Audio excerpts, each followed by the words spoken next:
Okay, today in this video we're going to look at specific types of supply-side policy, but to be quite honest, I'm just going to give an intro and then you guys are going to go check it out in your book. So, real quickly, we've got what we call market-based policies and then interventionist policies. So those are the two major branches of supply-side policies, and each of them has, smaller parts to them. Market-based is just that. It believes that the market is going to fix everything. It believes that allowing economic processes, demand and supply, to fully function is the best bet for an economy. This is very popular amongst neoclassicals, obviously the Austrian school, certain economics teachers.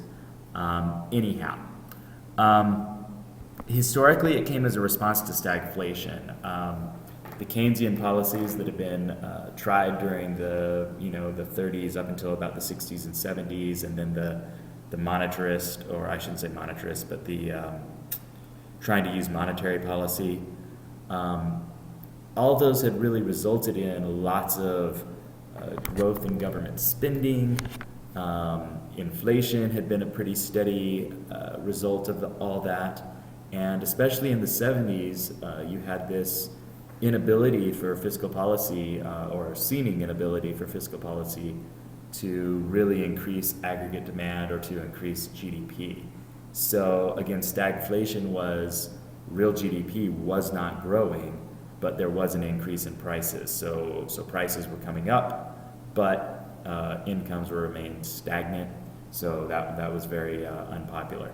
So people kind of came along and said, all right, well, we need to go back to the ideas of laissez faire, which we remember was very popular in the classical economics. Adam Smith, that was one of the main things he talked about. So people said, hey, we got to let the market work. This seemed like a good idea at the time when Keynes suggested it, but it just doesn't seem to have worked as well as we would like. Therefore, we need to just get rid of it all and kind of go back to just letting the market solve everything. Okay? So again, it is very much anti-Keynes, all right? Kind of looks like I just emphasized the Y there, but anyway, it's very anti-Keynes, or at least anti-Keynesian, and really about letting the market fix everything. Okay, did I say that 38 times, and is that enough to convince you that that's what it meant? Okay. All right.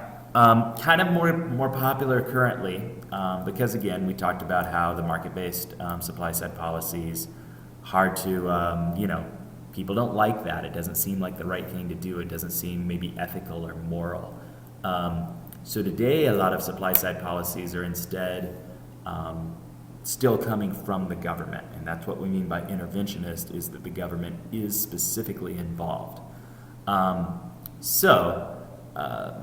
You'll read about these, but it can be anything from, like I talked about before in Panama, expanding something, making infrastructure better, maybe improving human capital through education or training, healthcare, any of those sorts of things. And these are the ones that are really kind of tricky because it seems like it might be demand side, but you have to think about, is there a supply side connection? And if there is, well then that's our supply side, okay?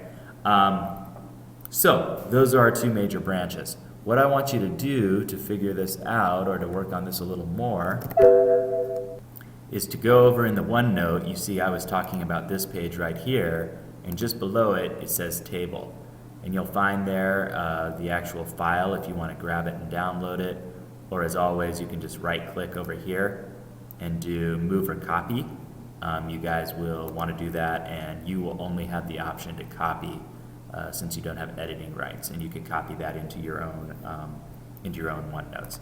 Anyway, regardless, using your Maley and Welker book, your Pearson, your Red book, and pages 405 to 413, I want you to go through these types of supply-side policies. So on the first side, in blue, these are all the market-based ones. So policies encouraging competition, reforming labor markets, and providing incentives. And then in yellow are the interventionist supply-side policies. So investment in human capital, investment in technology and infrastructure, and then industrial policies. All right?